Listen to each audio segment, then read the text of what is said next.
இப்போ அதற்குரிய மாண்புமிகு பொதுப்பணித்துறை அமைச்சர்கள் காலையில் அலுவலகத்தை சந்தித்து அவர்கள் சாட்டிய குற்றச்சாட்டுகளுக்கெல்லாம் ஆதாரங்களை எல்லாம் நான் கொண்டு வந்திருக்கிறேன் என்று சொன்னேன். நான் நேற்று அந்த விஷயம் நேற்றோடு முடிந்து விட்டது. ஆதாரங்களை கொடுங்கள். தக்க நேரத்தில் இதை பற்றி சொல்ல வேண்டிய நேர்ந்தால் நான் இதெல்லாம் ஆய்வு செய்து உரிய நேரத்தில் அவை குறிப்பிட்டு ஏற்றுவதற்கு முன்பாக அவரிடம் காட்டி அதற்கு பிறகு அதை பற்றி முடிவெடுக்கும் என்று நான் சொன்னேன்.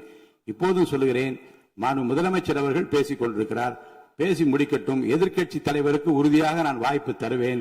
அவர் கேள்விகளை முன்வைக்கலாம், விளக்கங்களை பெறலாம்.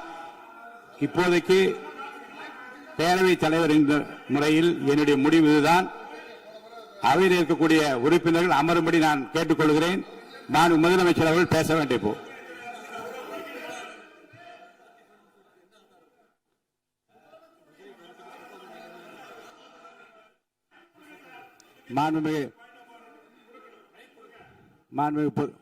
இருங்க.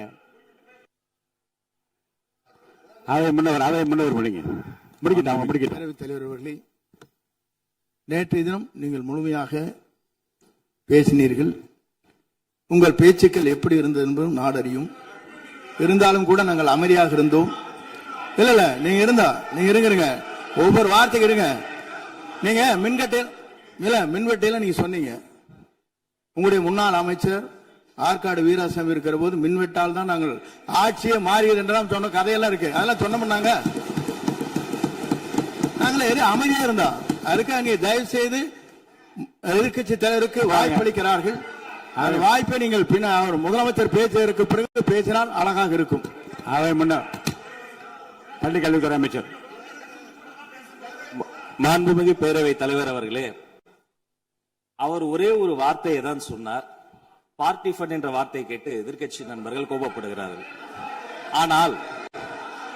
ஆனால் அதன் மீது உங்களுக்கு பாயிண்ட் ஆஃப் ஆர்டர் தருவதாகவும் நீங்கள் சட்டப்பேரவை தலைவர் சொல்கிறீர்கள். நேற்றைய தினம் இதே போல வெற்றி தலைவர் அவர்களினுடைய வழிகாட்டில் வளர்ந்த நாங்கள் சகிப்புத்தன்மையோடு அவர்கள் பல வார்த்தைகள் சொன்னார்கள். புதிதாக சோஃபா மாடல் என்றார்கள், குதிரை பேரம் என்றார்கள், எத்தனையோ வார்த்தைகள் சொன்ன போது சகிப்புத்தன்மையோடு அதை கேட்டு பொறுமையாக இருந்தோம். இவர்கள் குதிரை பேரம் எல்லாம் அவைக்குள் நீக்கப்பட்டு விட்டது. சரி, சோஃபா மாடல் என்று சொன்னார்கள். ஆதாரம் கேட்டு இப்படி எழுந்து நாங்கள் கொந்தளிக்காமல் ஒரு சட்டமன்றத்தில் ஒரு உறுப்பினர் எப்படி நடந்து கொள்ள வேண்டும் என்பதற்கு எடுத்துக்காட்டாக தமிழக வெற்றி கழகத்தின் உறுப்பினர்கள் நடந்து கொண்டார்கள். இப்போது மதிப்பிற்குரிய எதிர்க்கட்சி தலைவர் அவர்களை உங்கள் ஊடாக நான் கேட்பது என்னவென்றால், அவர்களினுடைய கட்சி உறுப்பினர்களை அவர் அமைதிப்படுத்தி முதல்வர் அவர்கள் உரையை முழுமையாக கேட்டு சகிப்புத்தன்மைக்கு சட்டமன்றத்தில் இந்த பக்கம் மட்டுமல்ல அந்த பக்கமும் எடுத்துக்காட்டாக இருப்பதற்கு அவர் வழிவகை செய்ய வேண்டும் என்று உங்கள் மூலமாக கேட்டுக்கொள்கிறேன். நான் பொதுப்பணித்துறை அமைச்சர்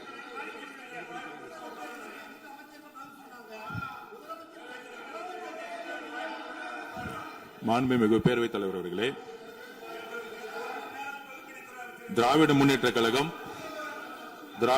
கழகம் முதல் நாளில் இந்த சபையுடைய மரபையும் பாரம்பரியத்தை பற்றியும் நமக்கு வகுப்பெடுத்தார்கள்.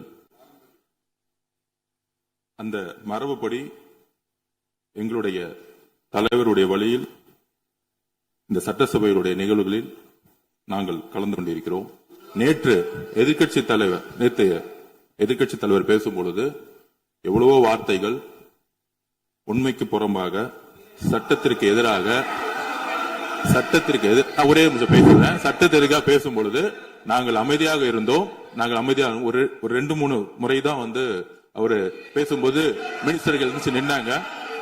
ஆனா இன்னைக்கு மாண்புமிகு முதலமைச்சருடைய முதல் உரை, கடந்த 4 நாட்களாக திராவிட முன்னேற்ற கழகம் முதலமைச்சர் ஏன் பேசலன்னு சொல்லிட்டே இருந்தாங்க.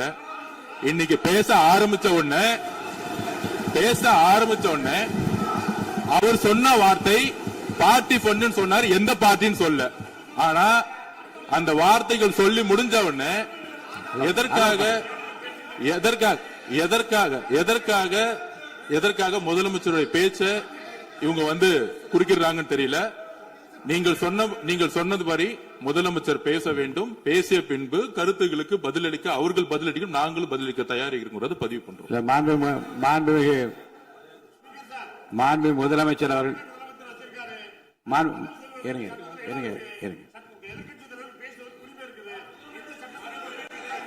உட்காருங்க. மாண்புமிகு அது முன்னர் மரபு இருக்கிறது, எப்போது வேணா பாயிண்ட் ஆஃப் ஆர்டர் இருக்கலாம். இருந்தாலும் கூட நீங்க அந்த மரபை நீங்க கடைபிடித்தீங்களா உங்க ஆட்சியில? நீங்க வேண்டாம், நான் வேண்டாம். அது முன்னவர் முன்பு எப்படி நடந்தால் என்பதை பற்றியோ, முன்பு நடந்த நிகழ்வுகள் பற்றியோ நீங்கள் சொல்லி மீண்டும் மீண்டும் இந்த அவையினுடைய மாண்பை குறைக்க வேண்டாம் என்று நான் கேட்டுக்கொள்ள வேண்டாம்.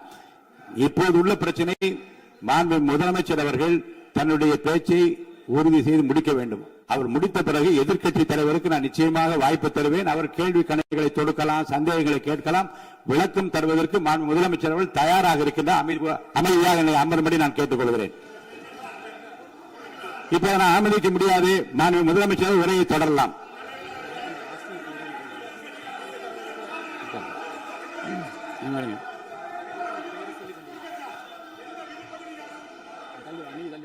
மாண்புமிகு உறுப்பினர் ஆஸ்டின் உங்க இடத்துல போய் உட்காருங்க. மாண்புமிகு உறுப்பினர் ஆஸ்டின், நீங்க ஒரு மூத்த உறுப்பினர், சபை விதிகளை நன்கு தெரிந்த ஒரு உறுப்பினர், நீங்க போய் இடத்துல உட்காருங்க. முதல்ல மாண்புமிகு முதலமைச்சர் அவர்கள் உரையை தொடரலாம். இப்போது எந்த விதமான பாயிண்ட் ஆஃப் ஆர்டர்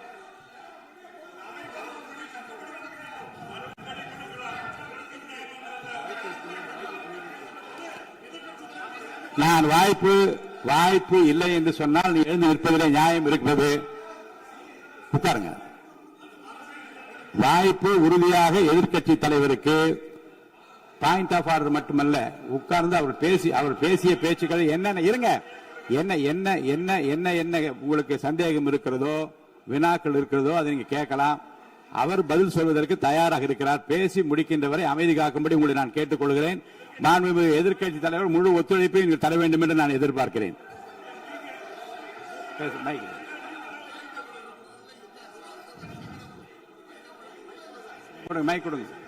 மாண்புமிகு எதிர்க்கட்சி தலைவர், பேரவைத் தலைவர், நீங்க உட்காருங்க. நேற்று நான் பேசும்போது சில அமைச்சர்கள் குறுக்கிட்டு பேசினாங்க, அதற்கு நீங்க அனுமதி கொடுத்தீங்க. அதே மாதிரி இன்னைக்கு முதலமைச்சர் பேசும்போது சில வார்த்தைகள், தவறான வார்த்தைகள் பேசுறாரு. அவர் பார்ட்டி ஃபண்ட் அப்படின்னு சொல்லியிருக்கிறாரு.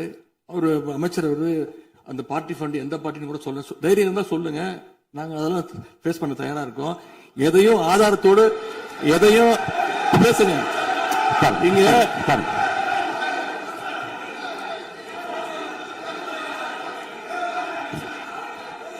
அது மாதிரி பேரவைத் தலைவர் அவர்களே, நேற்று நான் பேசி முடிஞ்சோன்னே நீங்க அவை முடிஞ்சிருச்சுன்னு சொல்லிட்டீங்க.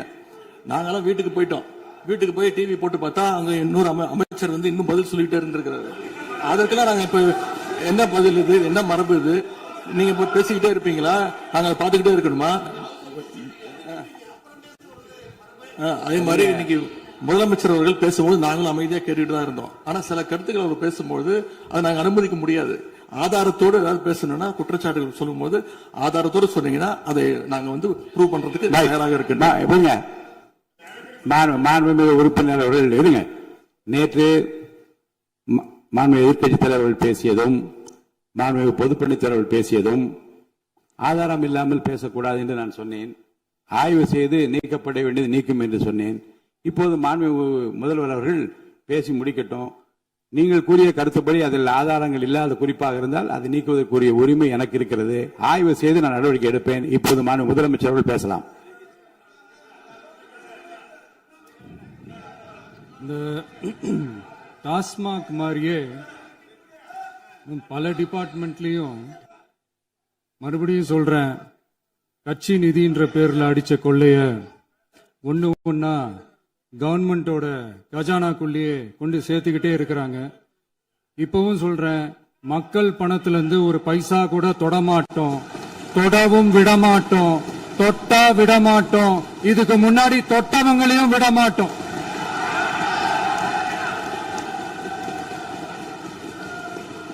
ஒவ்வொரு ஊழலா வெளியில வரும் போலே, ஒவ்வொரு வேஷமா கலைஞ்சிரும் போலே, இங்க இருக்கிற நிறைய பேரு நடுங்கி போய் இதுல நம்ம மேல அவதூறு வேற. இப்ப புதுசா ஒரு வெப்பன் ஒண்ணு கொண்டு வந்திருக்காங்க. அது என்ன தெரியுமா? அவங்க தயவால தான் நம்ம ஆட்சி நடக்குதாம். மக்கள் தயவால இந்த ஆட்சி நடந்துகிட்டு இருக்கு. மனசாட்சி உள்ள சக்திகளோட ஆதரவால இந்த ஆட்சி நடந்துகிட்டு இருக்கு. நாங்க தான் அனுப்பி வச்சோம் அப்படின்றாங்களே. அனுப்பி வச்சவங்களுக்கு மினிஸ்ட்ரியில இடம் கொடுத்தா ஏன் கதறீங்க? ஏன் இவ்வளவு கோபம்? ஏன் இவ்வளவு கதறல்? இதுல இன்னொரு முக்கியமான விஷயம், மார்க்சிஸ்ட் கம்யூனிஸ்ட் கட்சி நமக்கு ஆதரவு கொடுத்தது சுயேட்சையா எடுத்த முடிவுன்னு சொல்றாங்க. அதே மாதிரி இந்திய கம்யூனிஸ்ட் கட்சி நமக்கு ஆதரவு கொடுத்தது சுயேட்சையா எடுத்த முடிவுன்னு சொல்றாங்க. இதுல எங்க இருந்து நாங்க தான் அனுப்பி வச்சோம்னா புரியலையே.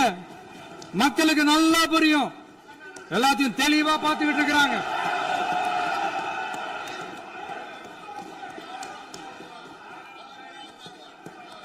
முதலமைச்சர் கண்டினியூ பண்ணலாம். மாண்பு முதலமைச்சர்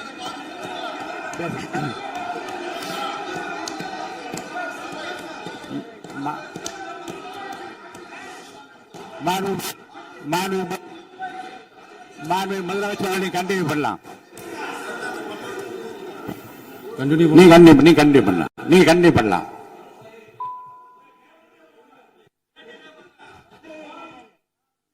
இந்த சமூக நீதி அரசுன்னு சொல்றவங்களை பார்த்து கேட்கிறேன், நம்ம பட்டியலின சகோதரர்களுக்கு எத்தனை அமைச்சர் பதவி கொடுத்தீங்கன்னு கொஞ்சம் சொல்ல முடியுமா?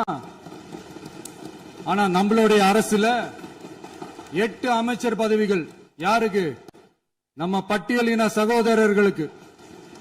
எல்லாம் நம்ம அண்ணன், நம்ம தம்பி, நம்ம தங்கச்சிங்க.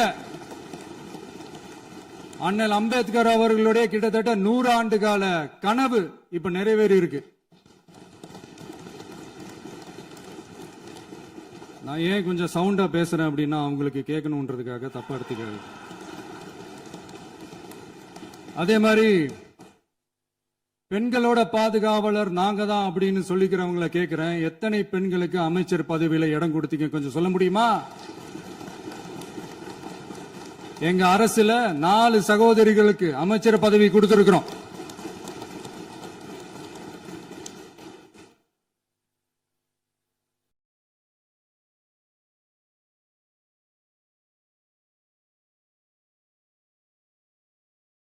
அதனால மக்களால் நிராகரிக்கப்பட்டு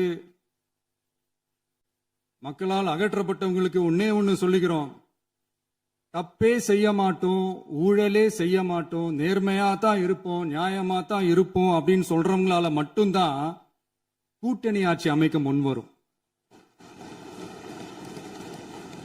ஆட்சியிலையும் பங்கு, அதிகாரத்திலையும் பங்கு கொடுக்க முன்வரும். ஊழல்லையே ஊறி போனவங்களால இந்த கூட்டணி ஆட்சியோ ஆட்சியிலையும் பங்கு அதிகாரத்திலையும் பங்கு கொடுக்க முன்வராது. மெஜாரிட்டி இருந்தாலும் தரமாட்டாங்க, மெஜாரிட்டி இல்லனாலும் தரமாட்டாங்க. கேட்டா ரெடிமேடா ஒரு பதில் ஒண்ணு வச்சிருப்பாங்க, கூட்டணி ஆட்சியை மக்கள் விரும்ப மாட்டாங்கன்னு. அதே மக்கள் தான் இப்ப அவங்கள பார்த்து சிரிக்கிறாங்க. நான் பதவியேற்ற அன்னைக்கு கொஞ்சம் டைம் அவகாசம் கேட்டேன். எதுக்கு கேட்டேன்? நிதி நிலைமைலாம் கொஞ்சம் மோசமா இருக்குது, அதெல்லாம் கொஞ்சம் சரி செஞ்சுக்கிட்டே படிப்படியா கொஞ்சம் கொஞ்சமா நான் கொடுத்த வாக்குறுதிகள்லாம் செயல்படுத்துவேன், அதுக்காக கொஞ்சம் டைம் அவகாசம் கேட்டேன். நான் ஏதோ வேற எதுக்காகவோ வேற யாருக்காகவோ ஏதோ அவகாசம் கேட்ட மாதிரி. அடுத்து இங்க சபையில இல்லாதவங்களை பத்தி பேச வேண்டாம்னு நினைக்கிறேன்.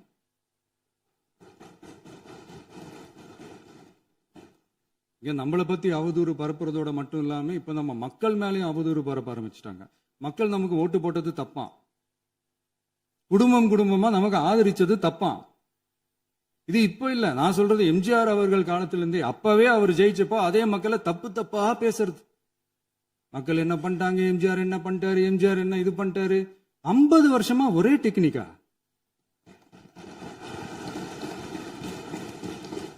டெக்னாலஜி எல்லாம் மாறி வேற எங்கேயோ போயிட்டு இருக்கு. பஸ்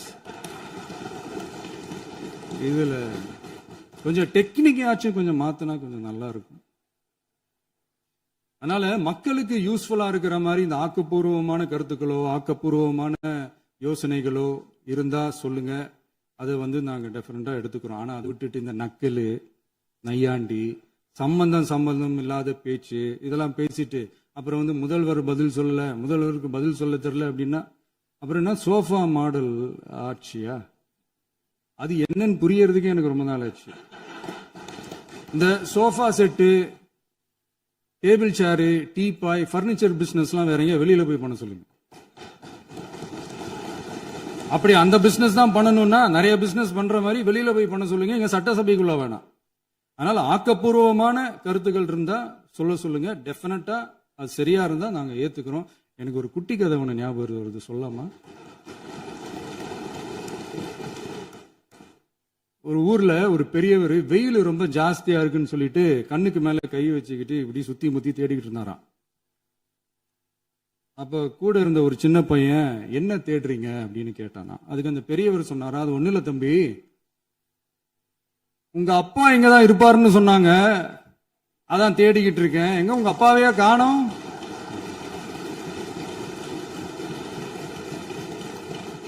இல்ல, அந்த எங்களுக்கும் நக்கலா நையாண்டியா சம்பந்தம் இல்லாத குட்டி கதை இதெல்லாம் எங்களுக்கும் பேச தெரியும். அந்த கதையில பெரியவர் அப்படி சொன்னாராம், தப்பா எடுத்துக்காதீங்க. அந்த கதையில பெரியவர் அப்படி கேட்டாராம். அதனால யாரும் இங்க டென்ஷன் ஆக வேணாம். அதனால இன்னொரு, இந்த என்னுடைய உரையை முடிக்கிறதுக்கு முன்னாடி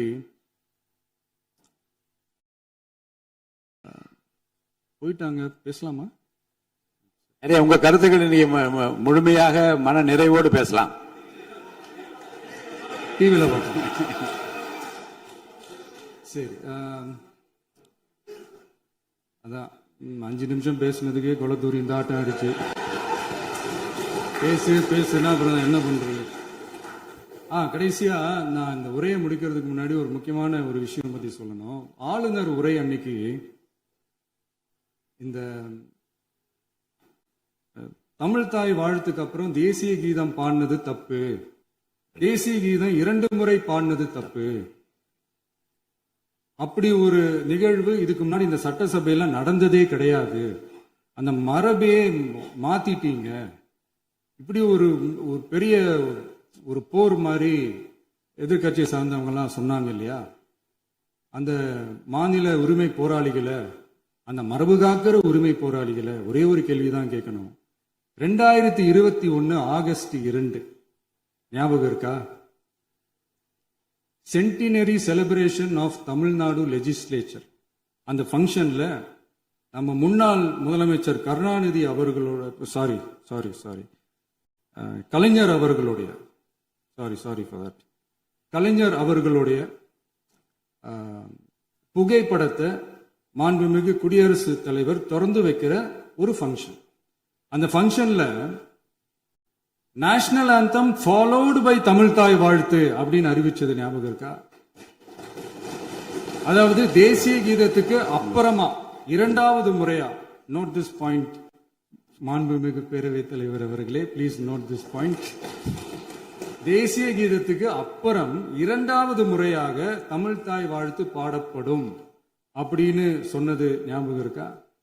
அதுவும் முத்தமிழ் அறிஞர் அப்படின்னு சொல்ற நம்ம கலைஞர் அவர்களுடைய அந்த புகைப்படம் வெளியிட்டு விழாவில் அவர் இருந்த இதே சபையில தமிழ 2வது இடத்துக்கு தள்ளினது யாருன்னு ஞாபகம் இருக்கா? அது மட்டும் இல்ல, அந்த தேசிய கீதத்தை நாட்டுப்பண் நேஷனல் ஆந்தம்னு சொல்லி அதே ஃபங்க்ஷன்ல கடைசியா ஃபங்க்ஷன் முடியும் போது செகண்ட் டைம் தேசிய கீதம் பாடினதும் ஞாபகம் இருக்கா? இதே அவையில் தான், அது அவை குறிப்பிலும் இருக்கிறது, இதே அவையில் தான் நடைபெற்றது. இந்த தக்க நேரத்தில் இந்த ஆதாரங்களை அளித்த மாண்பு முதல்வர் அவர்களுக்கு நன்றியை தெரிவித்துக் கொள்கிறேன். டவுட் இருந்தா இந்த புக்கை பார்த்து தெரிஞ்சுக்கலாம். அதனால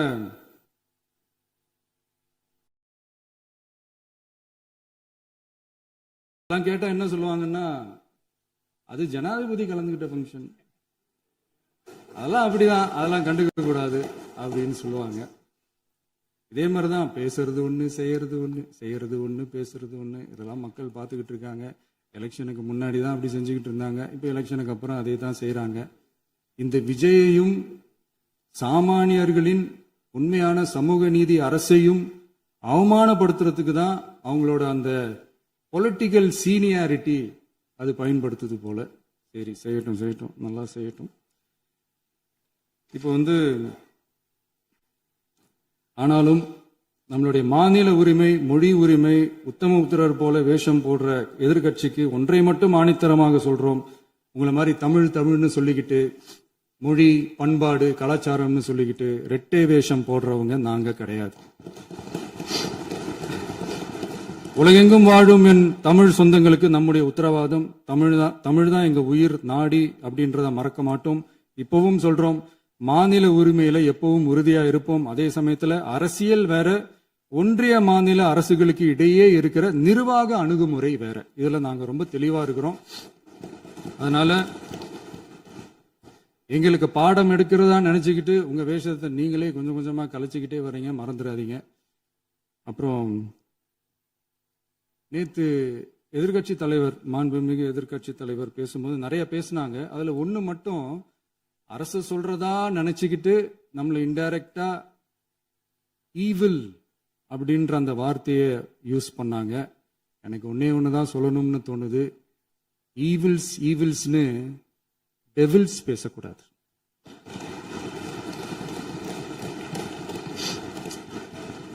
அவங்க இருந்திருந்தா ஒரு ஆக்ஷன் பண்ணணும்னு எனக்கு தோணுச்சு. எல்லாரும் போயிட்டாங்க. இல்ல, பர்மிஷன் பண்ணலாமா? இப்பவும் பண்ணலாம், ஒன்றும் தப்பு இல்லை.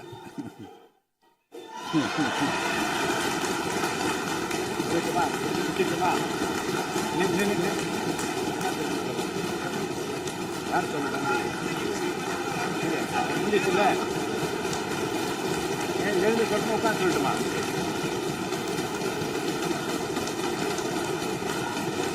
எதிர்கட்சியை சேர்ந்த எதிர்கட்சி தலைவர் உள்ளிட்ட மாண்புமிகு உறுப்பினர்களுக்கும் வணக்கமும் நன்றியும். பதிலுரை வழங்குற அதே நேரத்தில் நம்மளை சட்டமன்ற உறுப்பினராக தேர்ந்தெடுத்த பெரம்பூர் தொகுதி மக்களுக்கு நம்மளோட நெஞ்சார்ந்த நன்றிகள். அதே மாதிரி ராஜினாமா பண்ணிட்டாலும் நம்மளை தேர்ந்தெடுத்த திருச்சி கிழக்கு மக்களுக்கும் இந்த மன்றத்தில் நம்மளோட நன்றியை பதிவு